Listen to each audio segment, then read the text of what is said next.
Hello student, welcome to the MC study material channel. सीखे आज के लेक्चर में हम पढ़ेंगे फॉर्मेट स्पेसिफायर। पिछले लेक्चर में हमने देखा था फॉर्मेटेड इनपुट आउटपुट फंक्शन, और फॉर्मेटेड इनपुट आउटपुट फंक्शन में ही क्या यूज़ होता है, फॉर्मेट स्पेसिफायर, तो उसको हम पढ़ रहे हैं। तो फॉर्मेट स्पेसिफायर क्या होता है? The format specifier is a string used in the formatted input output function. Format specifier एक स्ट्रिंग होती है, हमने देखा था डबल कोट में रहते हैं, ठीक है, यूज्ड इन द जो कि फॉर्मेटेड इनपुट आउटपुट फंक्शंस में यूज़ होती है। The format string determines the format of the input and output. Format जो स्ट्रिंग होती है वो क्या बताती है, इनपुट और आउटपुट का फॉर्मेट क्या होगा। फॉर्मेट कैसा कि वो कैरेक्टर होगा, ठीक है, या फिर इंटीजर होगा, इंटीजर में भी शॉर्ट होगा, या डबल होगा, या फ्लोट वैल्यू होगी, ये बताएगा। The format string always starts with a percent character. जो भी फॉर्मेट स्ट्रिंग हम यूज़ करेंगे वो हमेशा स्टार्ट किससे होगी, परसेंट कैरेक्टर। उसमें पहले क्या लगाएंगे हम, परसेंट कैरेक्टर, पहले परसेंट लगाएंगे और उसके बाद जो भी उसके लिए सिंबल होगा, जो भी स्पेसिफायर होगा वो, ठीक है। दूसरे शब्दों में और हम बोल सकते हैं, it is a way to tell the compiler what type of data is in a variable during taking input using scanf और प्रिंटिंग यूजिंग प्रिंटएफ। ये एक तरीका है कंपाइलर को ये बताने का कि जो भी हम स्कैनएफ से इनपुट ले रहे हैं या प्रिंटएफ से प्रिंट कर रहे हैं, उस वेरिएबल में किस तरह का डाटा है, वो कैरेक्टर है, इंटीजर है, फ्लोट है, ये बताने का एक तरीका है फॉर्मेट स्पेसिफायर, ठीक है। तो हम देखते हैं कि फॉर्मेट स्पेसिफायर क्या है और किस सिंबल से उसको दर्शाते हैं, ठीक है। हमने डाटा टाइप पढ़ा था सबसे पहले इंटीजर, इंटीजर में हमने सबसे पहले देखा था शॉर्ट, ठीक है। तो शॉर्ट को दिखाने का तरीका है, दो तरीके, एक एच आई और एच यू। यू जहाँ भी आए उसे समझ जाना आप अनसाइंड, ठीक है। हमने दो तरीके देखे, साइंड और अनसाइंड। तो एच आई का मतलब यूज्ड टू रीड और display a signed short integer value. Short है और कैसी, साइंड। कुछ भी नहीं बोल रहे हम, अगर आपसे पूछ ले कि शॉर्ट के लिए क्या यूज़ करेंगे तो एच आई बोलेंगे, क्योंकि कुछ नहीं बोलते मतलब साइंड, और अनसाइंड के लिए हमको अनसाइंड वर्ड यूज़ करना पड़ता है। तो बाय डिफ़ॉल्ट क्या होता है, साइंड। तो साइंड के लिए हम क्या यूज़ करेंगे, एच आई। और यूज़ टू रीड और डिस्प्ले अनसाइंड शॉर्ट, अनसाइंड के लिए क्या करेंगे, एच यू, ठीक है। उसके बाद हमारी आती है इंटीजर की। इंटीजर में भी साइंड और अनसाइंड, अगर कुछ नहीं बोला मतलब साइंड इंटीजर, तो हम उसके लिए यूज़ करते हैं परसेंट डी। यहाँ कोई स्पेस नहीं, साथ में आएगा परसेंट डी, एकदम साथ साथ में आएगा। परसेंट डी या परसेंट आई दोनों यूज़ हो सकते हैं, इन दोनों में से एक कोई सा भी यूज़ कर सकते हैं, किसके लिए, साइंड इंटीजर वैल्यू के लिए। और अनसाइंड इंटीजर वैल्यू के लिए यूज़ करेंगे percentage u, use to read और display an unsigned int value, ठीक है। अब इनको याद करने का तरीका, डी तो याद हो जाएगा, और नहीं तो फिर आई याद कर लेना। इंटीजर के लिए आई, और शॉर्ट में आई के पहले क्या आता है, एच आता है, तो उससे याद रख लेना एच। पर एच के साथ आई लगाना, केवल एच लिखोगे तो परसेंट एच ही प्रिंट हो जाएगा, और जो वैल्यू है वो प्रिंट नहीं होगी, ठीक है। तो एच आई और एच यू किसके लिए, शॉर्ट के लिए। और जनरली हम परसेंट डी यूज़ कर लेते हैं, क्यों, क्योंकि शॉर्ट की भी 2 बाइट मेमोरी है और इंटीजर की भी कितनी बाइट मेमोरी है, 2 बाइट मेमोरी। तो परसेंट डी परसेंट आई से भी वही काम होगा जो इससे होगा, ठीक है। लेकिन अगर अलग से स्पेसिफाई करना है तो एच आई एच यू, ये दोनों शॉर्ट के लिए, ये साइंड और ये अनसाइंड के लिए। परसेंट डी या परसेंट आई किसके लिए, इंटीजर साइंड, और अनसाइंड के लिए परसेंट यू, इसके पीछे कुछ नहीं लगेगा।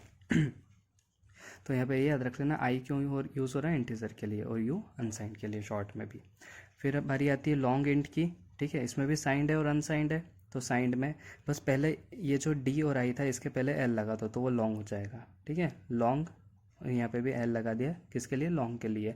तो ये किसके लिए हो गया, यूज टू रीड और display signed long integer value, long integer value के लिए, ठीक है। फिर है अनसाइंड लॉन्ग इंटीजर की वैल्यू के लिए तो एल, और फिर यू जो यू था उसके पहले क्या लगा दिया, लॉन्ग, एल, तो वो long unsigned value. It is use to read और display an unsigned long integer value. तो ये क्या है, फॉर्मेट स्पेसिफायर। जब भी हमको इंटीजर वैल्यू लेनी होगी तो हम क्या लिखेंगे, परसेंटेज डी या परसेंटेज आई। जब भी हमको लॉन्ग वैल्यू लेनी होगी, लॉन्ग इंटीजर वैल्यू, तो हम क्या लिखेंगे, परसेंटेज एल डी या परसेंटेज एल आई, और उसके बाद जो भी वेरिएबल का नाम होगा वो।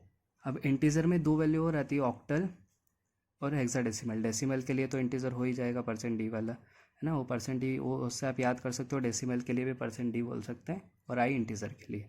अब ऑक्टल और हेक्साडेसिमल, ऑक्टल के लिए ओ, स्मॉल ओ है, ठीक है। यूज टू रीड और डिस्प्ले एन ऑक्टल वैल्यू।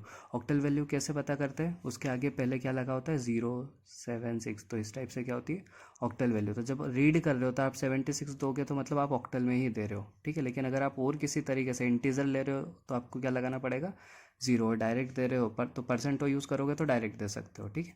तो परसेंटो कब यूज़ करोगे, जब आपको ऑक्टल वैल्यू ही देनी है या ऑक्टल वैल्यू प्रिंट करवानी है।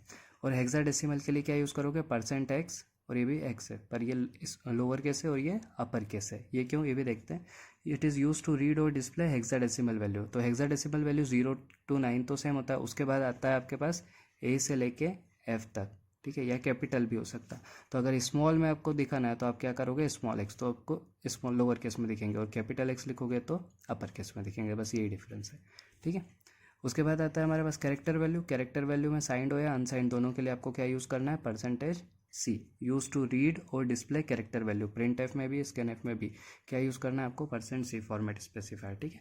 हमने एक पॉइंट देखा था कि क्या लगेगा, पहले परसेंटेज और उसके बाद सिम्बॉल। उसके बाद आते हैं फ्लोट वाली वैल्यूज़, तो %F तो ये यूज टू रीड और डिस्प्ले फ्लोट वैल्यू, ठीक है। अब हमने फ्लोट के दो नोटेशन देखे थे, एक तो सिंपल फ्लोट वाला भी और एक्सपोनेंट वाला भी, ठीक है। Used for exponential notation of floating value. Floating value को एक्सपोनेंशियल नोटेशन में दिखाने के लिए हम क्या यूज़ करेंगे, %E। छोटा भी लिख सकते हैं, बड़ा भी, इसमें भी वही डिफरेंस है। अगर छोटा ई लिखोगे तो आपको क्या दिखाएगा, E, ठीक है, मान लो ऐसा 1.6E और यहाँ पे 2, ठीक है, इस टाइप से। और अगर कैपिटल ई लिखोगे तो क्या दिखा देगा, कैपिटल ई, ठीक है, स्मॉल और कैपिटल ई दिखाने के लिए। एक होता है %G, ठीक है।